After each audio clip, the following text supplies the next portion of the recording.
કેમ છો મિત્રો? મજામાં છો? તો આપણે આ બ્લોગમાં આપણા મરચાના થડા વિશે કંઈ કહેવાના છીએ.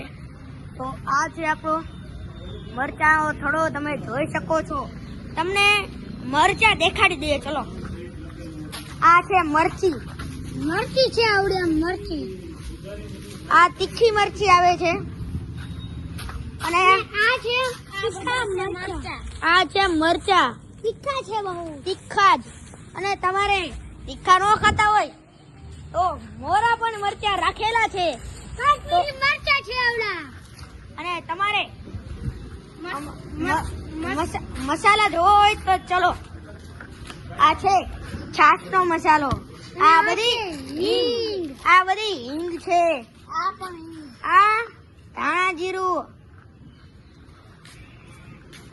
આ દળેલું ધાણા જીરું, આ તીખું મરચું, આ મોડું મરચું, અને આ હળદર. તો અહીંયા જે ઉપર નંબર આપેલો છે એ નંબર ઉપર કોલ કરીને તમે મંગાવી શકો છો. બંધ કરી દી.